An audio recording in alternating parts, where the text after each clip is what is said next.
Live Laugh Larceny discusses true petty crimes that may be disturbing to some. Or could be easy listening to all you psychopaths out there. All stories are based on actual events, but details may vary. Listener discretion is not advised.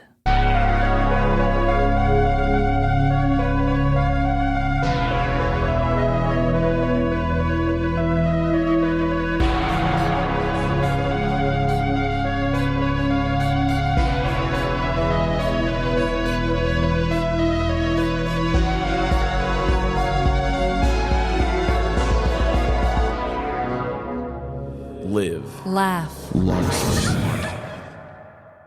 Welcome to Live Laugh Larceny. Draining your bank account on things you don't even want because it's a good deal. This is Trevin. And I'm Amanda. Was that a Black Friday reference, Trevin? It sure was. Okay, I was going to say Thanksgiving episode. Here we are. Yes, one time in Black Friday, which I was going to do an intro about this instead. I'm a big DVD collector, or I used to be. I guess I'm more digital now. But I went and bought the entire series of 2.5 Men because I had went to get DVDs and there just wasn't really anything that I cared about. But I was like, it's a good deal, though. This was back before Netflix was big and it was hard to get full series to stream. I was going to say DVDs. You're aging us hard right now. Yeah, I had a bag that was like huge of just 12 different discs of Did you 2.5 Men. watch? I think I opened one on a sick day. Oh my God. But you got a good deal. I got a great deal. Damn it. Well, yeah, so this episode comes out the day before Thanksgiving, right? Yeah, boy. So do you have any dreadful dilemmas for us? Not that it ties into Thanksgiving, but This one actually will. will it? Okay. And you're kind of involved with it Oh, no. because before this comes out, we will have hosted a Friendsgiving at our house. Yes. And I don't wanna. I know. I'm like, I'm way more excited for your event than you are. Yeah, but you just like events. I do. I just don't know. I don't like having a lot of people over at my house. Yeah. My house isn't like a big open house. Like my friend James has like a big living room and his house kind of works in a circle so people can kind of just pack the areas. My common areas aren't really all that big. Yeah. But I also just I've always been that way ever since I was a kid. When my mom first got with my dad, we would host holidays and whatnot. Yeah. And it would be like, the house isn't clean enough. Vacuum the house. And I would vacuum the house. And she'd say, you miss a spot. Vacuum everything over again. And I'm like, why don't I just vacuum the spot I miss? And she's like, that's not the point. Vacuum everything. So I just have bad flashbacks of getting ready for those sort of things. 'Cause Okay. when my mom was younger, I think she was younger and like had her first house and was wanting to like prove something to her mom, that I'm a homemaker. And so there was a lot more she put into it to try to present her home, which fell down to me to make sure that I kept up with it too. Mm-hmm. So I just remember those stressful times and I just don't like having people over at my house. You have like cleaning PTSD. Yeah, I have that. And if you get tired and you want to leave the party, you can't do it into your house, Okay. That's so funny. I guess I've just never thought of it like that. Because like you said, I love hosting things. Mm-hmm. But I mean, it is a good point. Like I've never just been like, all right, everyone, I'm going to bed now, while everyone's over. Now, Jordan, on the other hand, has. Yeah. I don't even know how many times he's fallen asleep in the middle of a party. And I'm just like, what the hell, dude? Yeah, I think he crashed on the floor at the feet of your couch at not your last Halloween party, but the one before that, I think. Yeah, the murder mystery one. Yeah. And I was just like, okay, guess that's happening. Yep.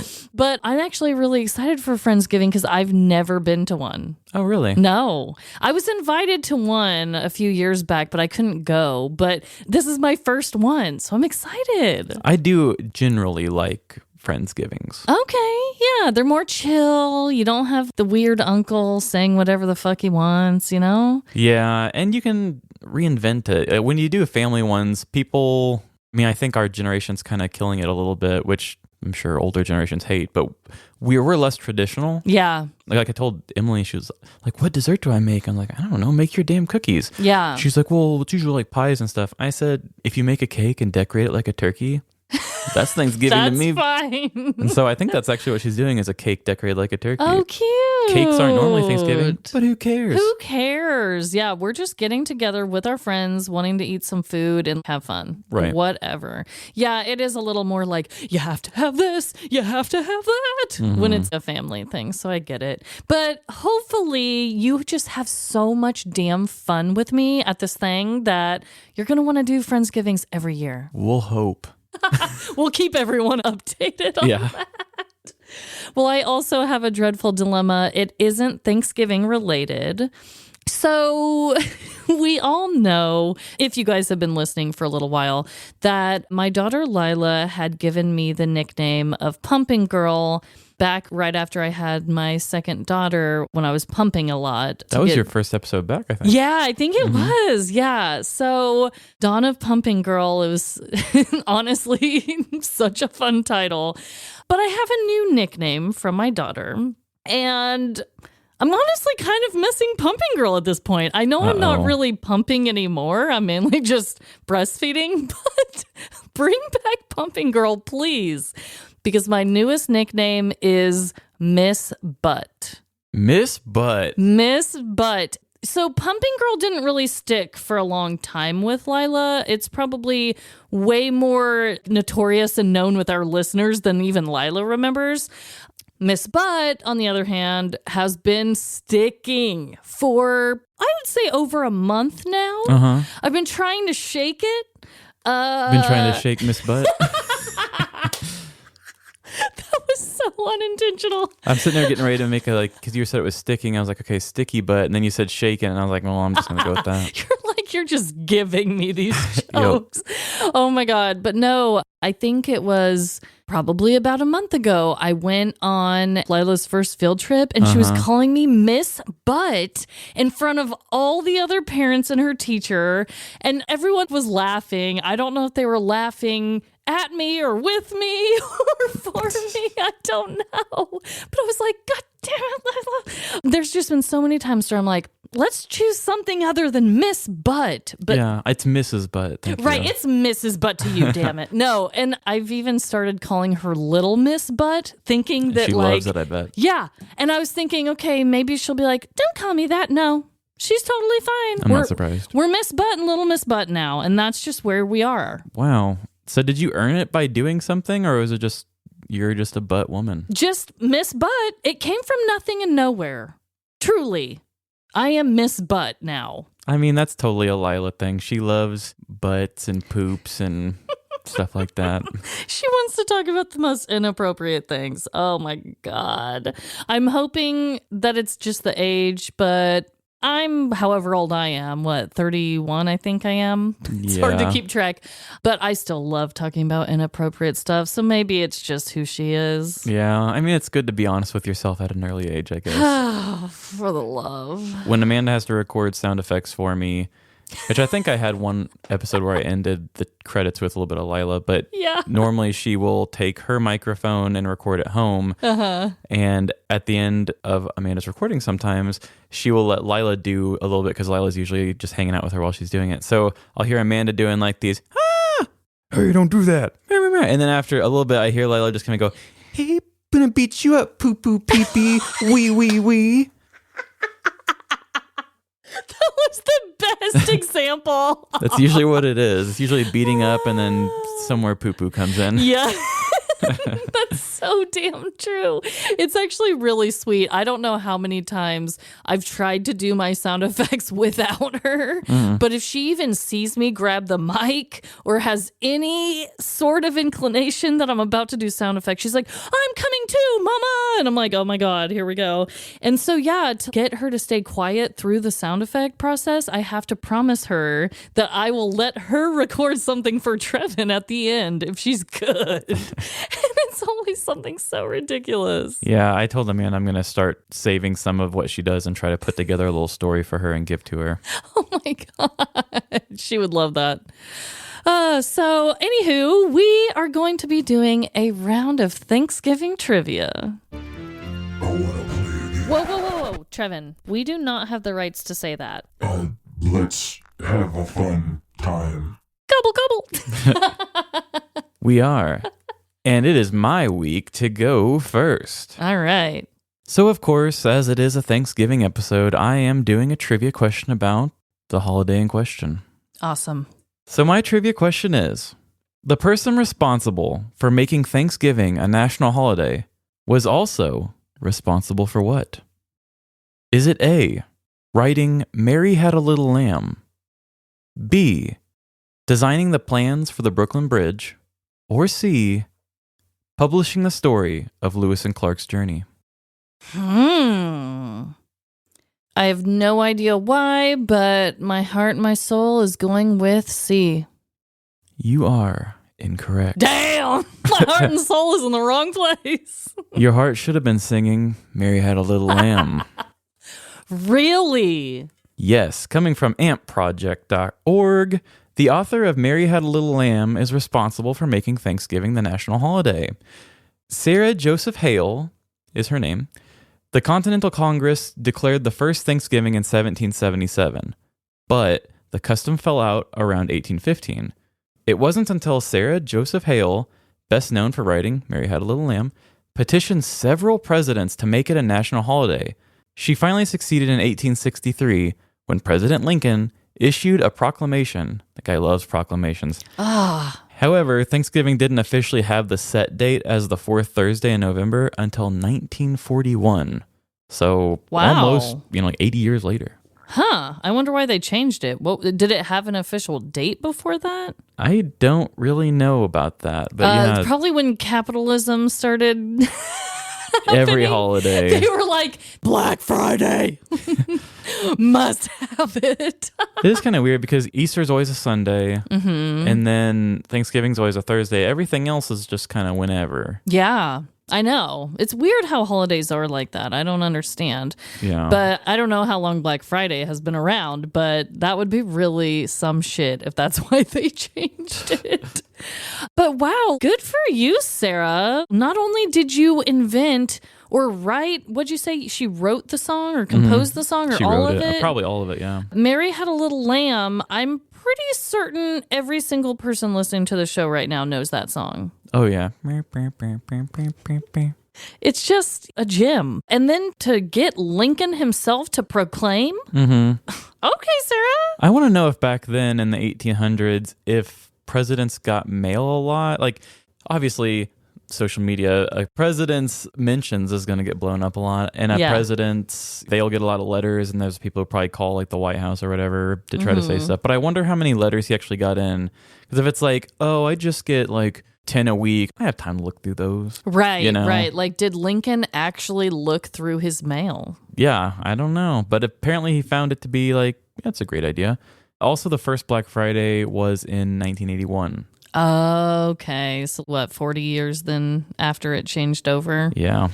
I don't know. I still have my doubts. Yeah, I mean, it probably had something to do with turkey sales. It's still capitalism, just not Black Friday capitalism. I think we're onto something. But wow, pretty crazy for one person to do both of those things. Yeah, like to write a song that's been topping the charts ever since the beginning. You're going to try to put your name on a national holiday? Good job. Yeah. I mean, it didn't stick because nobody knows that. I know. Where is Sarah's credit for the pumpkin pie? But thanks to her, we still celebrate it. Okay. All right. Well, what an interesting round of trivia. I got it wrong, but we'll see how you do. Okay? I'm ready.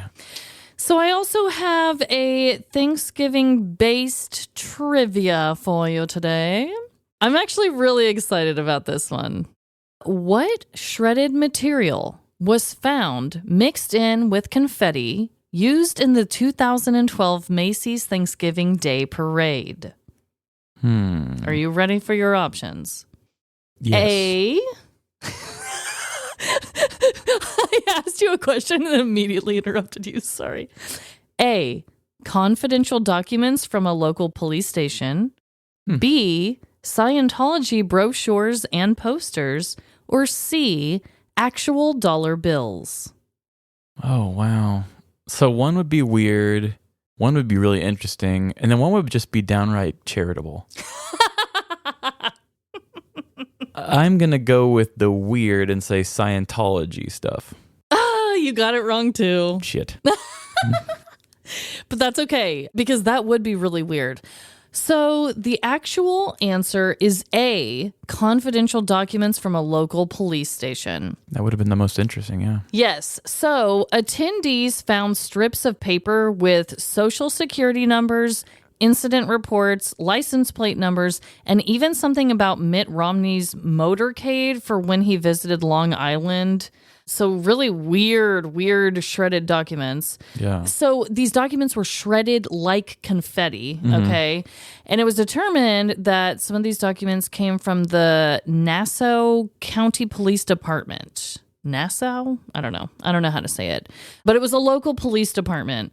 Macy's claims that they only used commercially manufactured multicolored confetti and not shredded paper. Uh-huh. So they were like, that ain't us, bro. We don't just get confidential paper and shred it for fun. We only get this specific kind. So there was a lot of mystery about where this even came from and why it was mixed in. An intern got fired, I'm sure. Or something. Something. It was probably something super fucking petty, right? Mm-hmm. Yeah, because that's not an accident. No, God, no. So from everything that I found, there have been a lot of conspiracy theories about why the material was in there, but I couldn't find any articles saying how it actually happened or who actually did it. So I assume they just never found out why this happened or who did it. That is so weird. Because there would be an article, right? I mean, You would think so, or at least somebody would have gotten jailed for it. I don't know. But yeah. it's one thing if you throw your shredded paper away and it turns up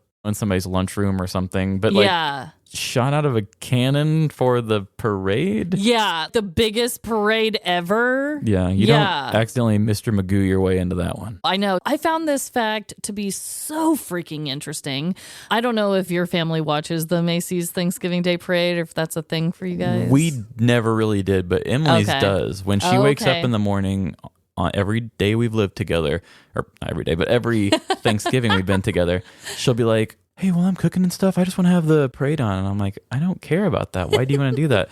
I never can get our stupid digital antenna to work. So I'm like, where is this thing streaming? Because I've got to let her watch it. Yeah, it's like a nostalgic thing probably for her. Mm-hmm. Yeah, my parents always used to watch it too. I don't think I've watched it probably for a few years now, but I bet Lila would enjoy it. Mm-hmm. But I was trying to look up to see if there were any petty crimes involving the Macy's Thanksgiving Day Parade, and that's where I found this whole thing.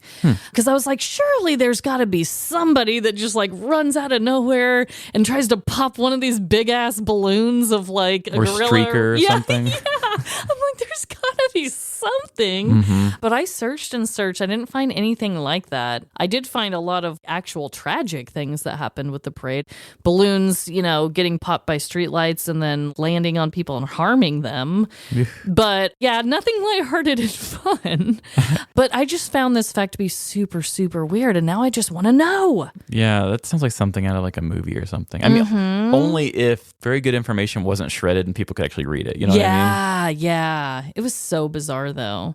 But moving on, do you Yeah. have a story for me? Girl, I've got a story, and it might have to do with this holiday. Oh, what are the chances? Yeah.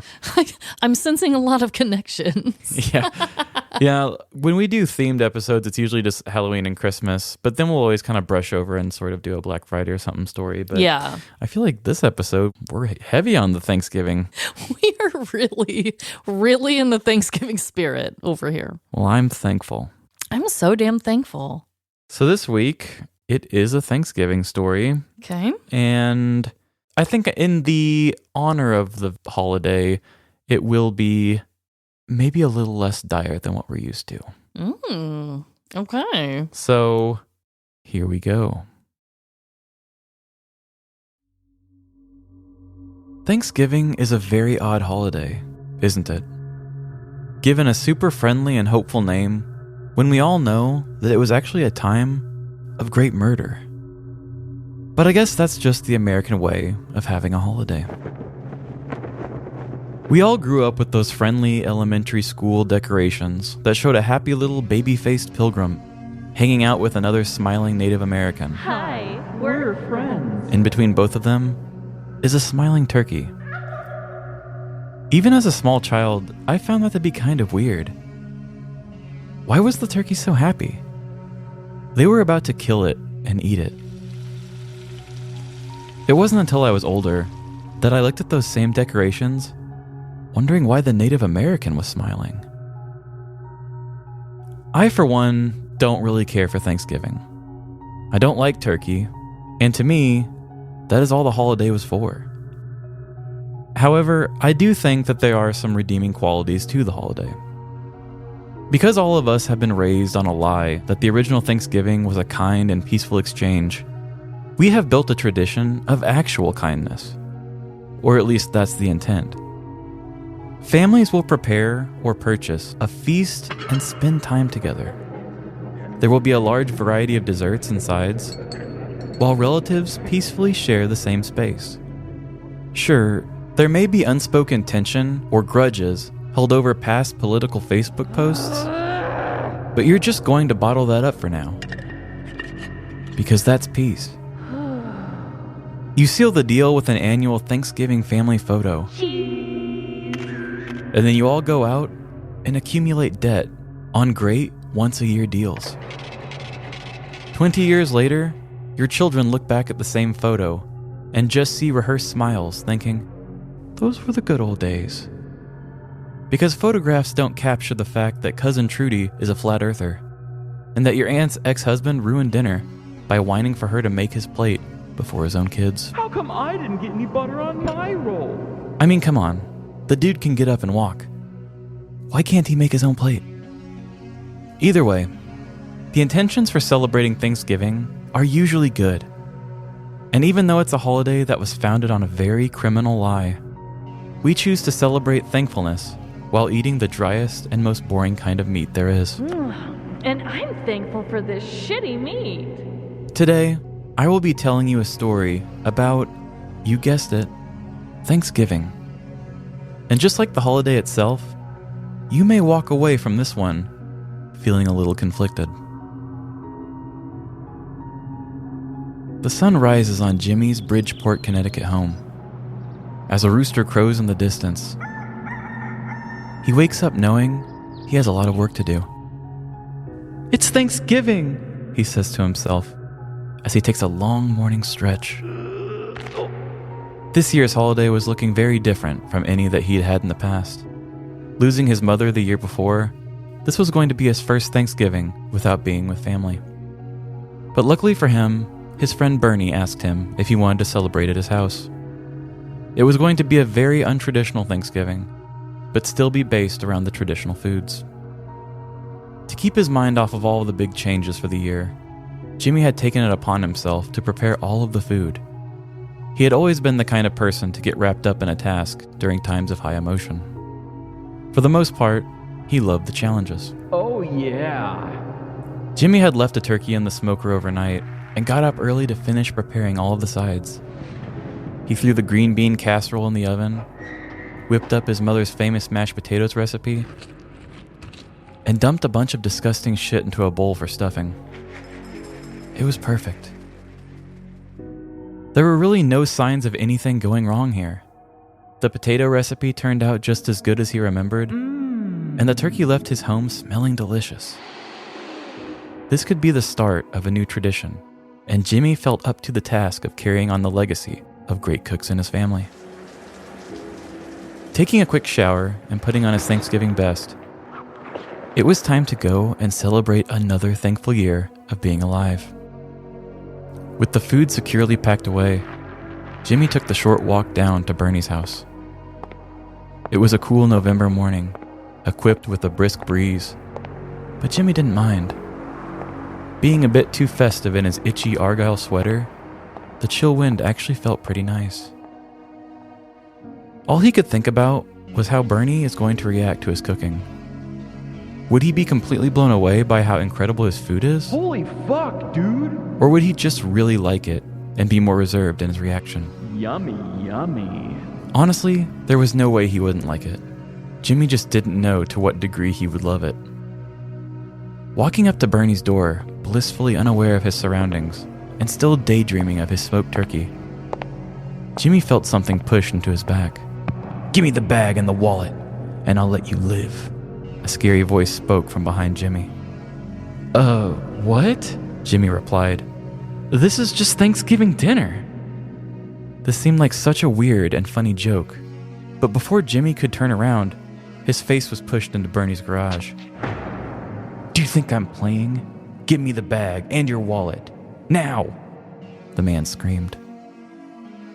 Jimmy felt the hook he had on his turkey bag begin to loosen as the man reached around him and took it. With his hands free, Jimmy pulled out his wallet and handed it back. Still looking straight ahead at the garage, all he heard was footsteps running away. By the time he looked back, the man, his turkey, and his wallet were out of sight. Jimmy jumped up and ran to Bernie's door and began knocking frantically. Together, the two called the police and waited. Once the police arrived, they went through the list of stolen items. 1 turkey, trimmings, Thanksgiving sides, and a wallet containing $97 and a prayer card from his mother's funeral service.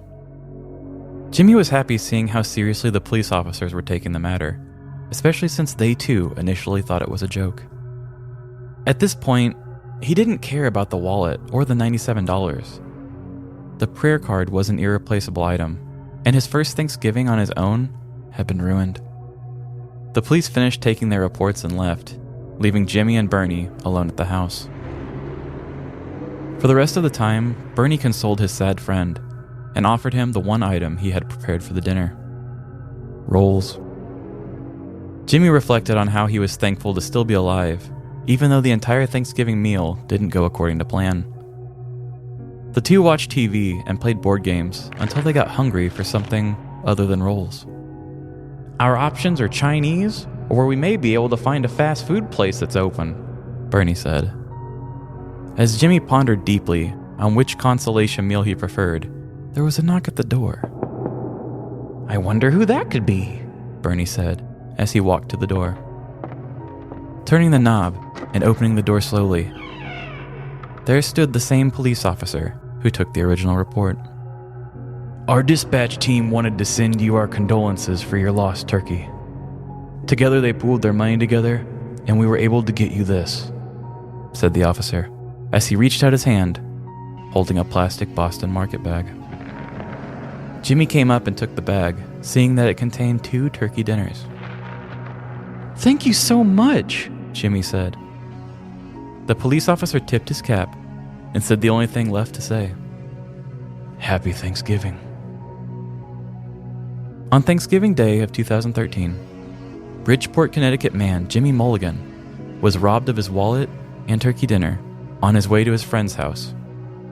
In the arrest report, he had lost $97, a prayer card from his mother's funeral service, and of course, the turkey.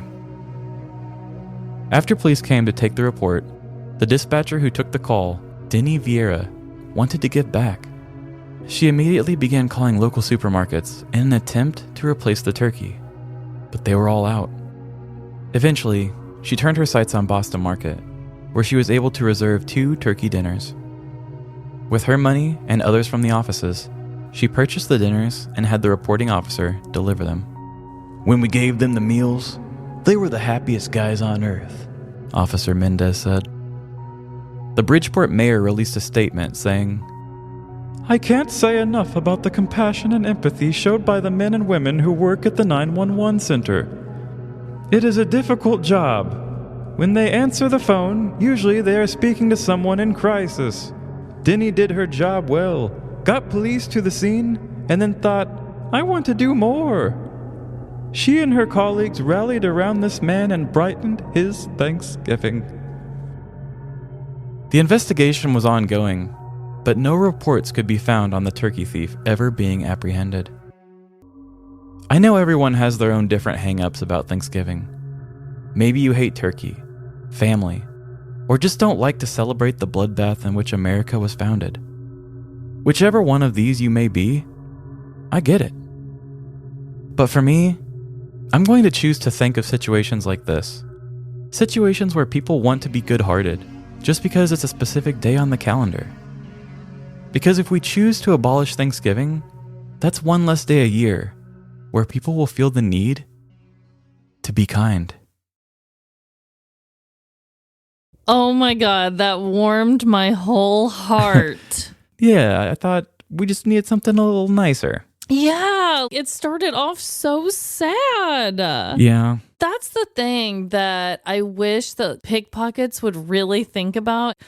It's not always about the cash in the wallet. Like, people usually keep really sentimental things in their wallets, whether it be family photos or I don't even know, like a receipt or something that means a lot, like a card, like the prayer card in this instance. I mean, do you keep anything like that in your wallet? If it got stolen, you'd be like, well, that was irreplaceable. I have my first concert ticket in my wallet. Oh, see? Yeah. I don't know. I don't have a wallet. I guess I put everything in this phone wallet thing. But yeah, that's the main thing why it sucks when people take wallets, because they're so personal. Yeah, if I was a person who stole wallets, which who knows, I may start. But if I was going to do that, and I know returning to the scene of the crime is so cliche and a good way to get yourself caught. But I would empty out the wallet, and then things that I couldn't use, like, what's this old thing? I don't even know why somebody would keep this. Maybe go put it back where you robbed the person and put a rock on top of it. Yeah. So it doesn't blow away. And then maybe if he returns back, he'll get his stuff back. Yeah, like there's, or just don't take the wallet. I mean, you could do that. Yeah. But I hear you.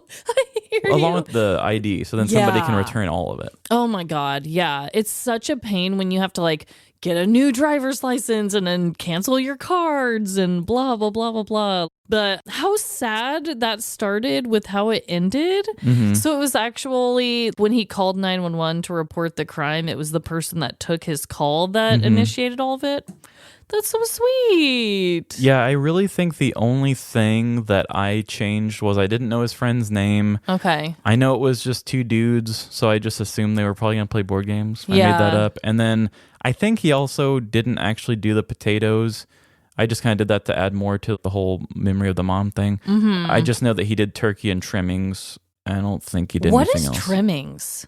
Trimmings are like the extra parts of the turkey. It has turkey-based stuff. Oh, okay. I had to Google it too because I was like, you know what? People say trimmings all the time. I don't know what it is. I feel like I'm just not fancy enough to know what the heck that means. If my family's turkeys have trimmings, we don't make a big deal about it because I don't know. I know. Me neither. What?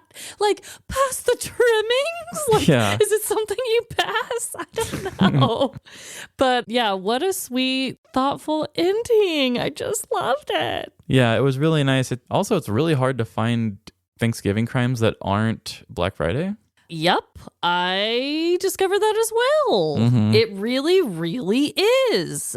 So last Thanksgiving episode, we both did Black Friday crimes, which there are so many bizarre ones, which maybe next Thanksgiving we'll go back to. But Might have to. I think this year we both kind of wanted them to be more Thanksgiving based this time and less Black Friday. But my God, it was hard. It was hard to find. But I love that story. That was such a good job. Yeah, I thought I would give us one where I didn't try to build it up to be so gloom and doom. I mean, there was still like a little intense scene, but Yeah. it was definitely, it was almost like a Charlie Brown Thanksgiving special or something. And the mayor voice, my God. You know, right before I opened my mouth, I said, let's do a voice we've never done before. And I just kind of let it go. And as we'll probably do some sort of a bloopers thing on TikTok for that. I It was seriously hard. lost my cool. Oh, so fun. These voices are just getting to me lately. Yeah. Well, I also have a story for you. And shocker alert, it has to do with Thanksgiving. Uh-oh. So this is a story from the news, and here we go. When you think of Thanksgiving, what comes to your mind? Is it quality time spent with family, eyes fixated on a flat screen watching gigantic balloons in a bizarre parade? Babe, get in here! Ronald McDonald is on! Or perhaps it is the camaraderie that forms between sibling rivals when plotting out Black Friday plans. I'll bring my nunchucks just in case. Who am I kidding? We are all thinking about the gluttonous feast of a meal we treat ourselves to each year. Because even the most socially unaware uncle can't ruin the sweet flavors of our favorite casserole. I'm unemployed, but the government shouldn't help other unemployed people. I can almost guarantee there's one thing none of you thought when I asked you to think of Thanksgiving. And that is a certain group of unfortunate souls that have to work through the holiday. There are nurses treating wounds from flammable turkeys, police officers apprehending grandmothers that drank too much wine, I thought this was a free country. and plumbers working late into the evening, unclogging every toilet in their neighborhood. I see somebody had the corn casserole. These are thankless jobs, especially on a day when we should all feel extra thankful. The tale I'm sharing today is about one worker's Thanksgiving Day and a run-in with a criminal that you're sure to gobble up. The year was 2013 as David Paul Lamore smacked off his morning alarm on Thanksgiving Day. David rolled out of bed and let out an obnoxiously long sigh, remembering that he had to work. He eventually pulled himself up off of his bedroom floor and dragged his feet towards the bathroom. Once inside the shower, David cried to himself, mourning the loss of his family's Thanksgiving meal. Sure, they would save him leftovers to take home after his shift, but the honey ham was never quite as good once refrigerated. This meat sucks ass. David got dressed and drove to his place of employment. He was a clerk at a small gas station located at a fairly busy intersection in Miami Gardens, Florida. The job really wasn't that terrible.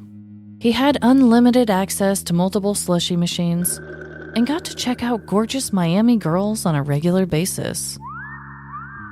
But today, missing out on Thanksgiving, the gas station felt more like a prison. All morning, excited customers walked in with smiling faces and soon-to-be filled bellies. Children laughed as they sprinted through the candy aisle, and young lovers exchanged sweet compliments before meeting each other's families. Of course they'll love you. You're rich. It was all too much for David to stomach. As afternoon approached, there were only a few customers coming in to pay for gas. David assumed that they were on their last leg of their holiday road trips, making this one last stop before arriving in Flavor Town. After those few customers left, the station was eerily quiet. There was nothing and no one else around, just David and his growling tummy. Just as David was about to refill his fifth slushy cup out of hunger and boredom, he heard a car door slam shut. A customer was approaching the station, so David took his place behind the register. As the door opened, a tall man stepped confidently inside. He wore tight black leather pants, had a thick and curled mustache, and the spurs on his boots jingled as he walked. Little did David know that this man's name was Johnny Anton Love, and that they would have quite a memorable encounter that Thanksgiving Day. The two men locked eyes for what seemed to be an eternity before David awkwardly welcomed Johnny to the gas station. Welcome to this gas station? Johnny turned his head quickly between the front door and the cash register as he began yelling, "Give me all the money and you won't get hurt." You've got to be kidding me, David thought to himself. I worked all morning and now I have to deal with this jackass? There was no way he was going to miss out on warm honey ham and let this crook rob him all in one day. David played it cool and calm as a plan quickly formulated in his mind. Sure, man, no problem. Take all the money you want. While you're at it, go ahead and grab you some free beers from the coolers. After all, it is Thanksgiving. Johnny seemed pleasantly surprised by David's calm manner and carefree attitude about being robbed, but he wasn't going to argue about it. David handed Johnny all of the cash in the register and pointed him towards the ice-cold beers. As soon as Johnny turned around, David secretly triggered the store's alarm system, subsequently contacting the police. Johnny had no way of knowing this, however, and began filling plastic grocery bags with as many beers as he could fit. David stood stone cold while watching the beer robbery, even suggesting a few of his favorite brews to Johnny. That pumpkin stout beer pairs great with pie, he yelled across the empty gas station. David knew that with each beer this guy grabbed, it left the police officers more time to get his ass. Johnny had filled multiple bags of beer and stuffed all the cash from the register into his button-up shirt. "Well, man, no hard feelings," he said to David. "Happy Thanksgiving to you." And with that, Johnny jogged out of the gas station. David watched him through the station's window as one of the plastic bags began to stretch and then rip down one side. Stolen beer cans began shooting out of the bag, exploding and rolling onto the hard parking lot pavement. It was almost too much for David to witness, as he began laughing hysterically at this major crime fail. With Johnny struggling with the one ripped bag, the others had toppled over, allowing more metal cans to escape from their can napping. If that wasn't enough, cash had began flying out of Johnny's shirt and into the wind. Come back! David watched in awe as Johnny appeared to be in some sort of money-grabbing arcade game. That is when police officers pulled into the parking lot, instructing Johnny to put his hands in the air. Put your hands up, you turkey. In the end, neither David or Johnny got the Thanksgiving day that they wanted. David spent the rest of his shift filling out a police report and was left with the remaining honey ham once he got home, while Johnny spent his holiday behind bars. I think it is safe to say that overall, David got the better end of the deal. This Thanksgiving, I encourage you all to be kind to those around you who are stuck at work all day, because you never know what someone is going through or missing out on. And who knows, maybe one of those fine working people may save your life, let your criminal behavior off with a warning, or even unclog your toilet. There were a lot of connections. Not that I'm surprised. I know. We even had the uncle connection. I know. We had the kindness. But I did like that you went a little bit of a different direction and talked about the poor people that have to work during Yeah. holidays. Good God. Have you ever had to work on Thanksgiving? Yeah, when I worked in the convenience store world, I did until I got to a point where I had more seniority and I held a higher position. Didn't really need to do that anymore. Did I do an accurate depiction of what it was like working at a gas station on Thanksgiving? Yeah, it was slow. It was very slow. And like you would see certain people, but you just kind of leaned and waited. I hated it. But I know here in Kansas City, and I don't even know, Hy-Vee, they're not national. I don't think so. Because Yeah. there weren't even Hy-Vees when I lived in Kansas. Okay. Well, we have Hy-Vees here, and I know that they just announced for the first time ever they're going to be shut down the entire Thanksgiving and not just for... nice. Usually they shut down early, Okay. but now they're completely not even opening. But seriously, though, come on, people of the world. Like, you can get your food before the actual day. Let people have their day. Yeah. But no, like, there are some people that, especially like the nurses, like I said, and I know it's really gross that I talked about the plumbers, but that's like a real thing. And after all that food, you know they get cold. I know. It's like a real thing. I've read articles where they're like, oh God, when you're a plumber, after Thanksgiving, you are just so busy. I'm like, oh God. Yeah, it's one of those things that's like, oh, it's common knowledge if you live in that world, but it's something that we would have never known. Yeah, it's so nasty. But yeah, I was like, okay, who are people that have to work? Anyone in the medical field? Police officers, which I had a lot of fun saying the whole like apprehending a drunk grandmother, you know? I'm sure there's gotta be some stories like that out there somewhere. But no, also, I do want to say this. I had both of the guys' names. Like, those were their actual names. That's where the gas station was. That's truly exactly how the crime went down, except for the part where I don't know if he was telling him what beers to get, but he was trying to slow him down and being like, yeah, just take anything. I don't care. Kind of befriending the guy to buy the police more time. But I could not find a single photo of either guy. Huh. You got the name, but not the photo. Yeah. That's kinda rare. So no photos. I mean, I'll probably look again, but I couldn't find him anywhere, and I looked for a while. So the description about what he was wearing, I just had my own fun with that. I don't know if he was wearing spurs on his boots and tight leather pants. That's what I was going to ask, because I was like, I don't remember it, because I actually almost wrote this one. Yeah. But I went with the more hopeful story instead. But Yeah. I didn't look too closely at it, so I was like, did they actually talk about what he was wearing? It's interesting. No, not at all. I have no idea what either guy looks like at all. And I added in the mustache thing and everything.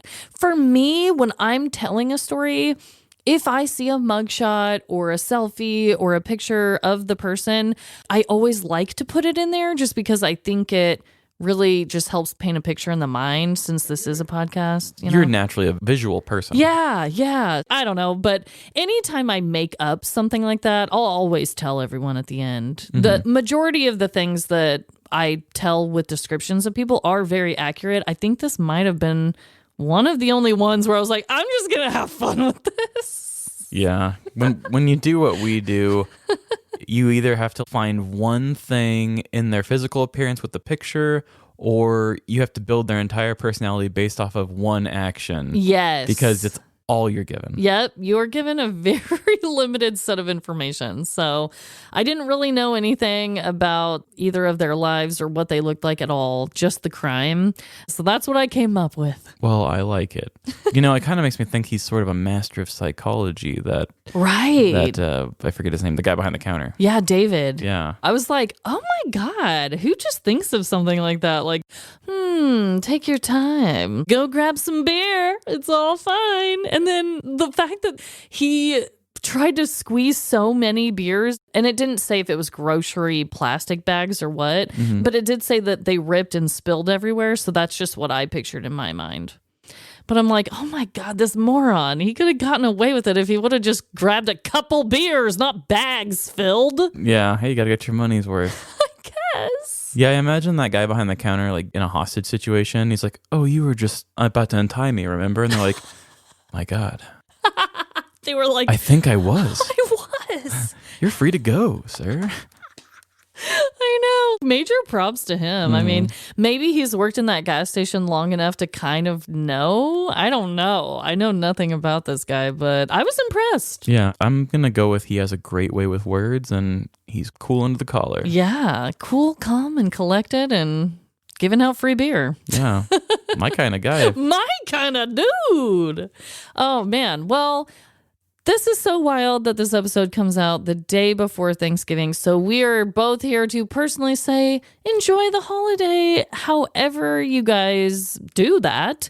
I know, like you were kind of saying in your description and your story, Thanksgiving has its iffy components. More than iffy. There are some very weird, horrible histories behind it, and everyone either chooses to celebrate it or doesn't, and everyone does it differently. We just love having a good themed episode, really, is what it comes down to. Yeah, it's fun to have themed episodes. So however you celebrate, I just hope that you guys have a great holiday and a great week, and hopefully you get some time off work too. This year is the first year that my company is actually not making me use my own paid vacation to use Thanksgiving. Nice. That's good. I mean, that should have been happening for a while now, but I'm glad it is this year. Yeah, so I'm actually going to take my paid vacation, put it on Black Friday, and just have a long weekend. Good for you. Well, everyone, have a great time, and just remember that no matter the crime, big or small, in the end, we're all doomed. Doomed to share the table with those drunk uncles. Womp, womp, womp, womp. Bye. See ya. Happy Thanksgiving Eve, you little turkeys, and thank you for listening to our show. And social media's for more than just hearing your drunk uncle talk about politics. Give us a follow on Facebook, Instagram, TikTok, Twitter. Live Laugh Larceny. And if you have ever stolen an entire Thanksgiving meal, send us your petty crime story. livelaughlarceny@gmail.com. And y'all know it's the season of giving, so why don't you give us the gift of 5 stars? I've been seeing fools sending us bad reviews. I need some more good ones. Leave those 5 stars on Apple Podcasts, Spotify, or Good Pods.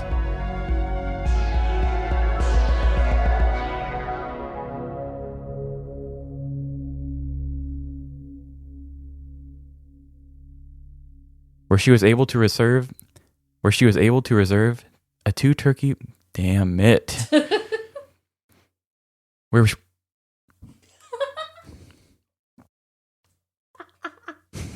sounded like you were a glitch right then. I feel like a glitch right now.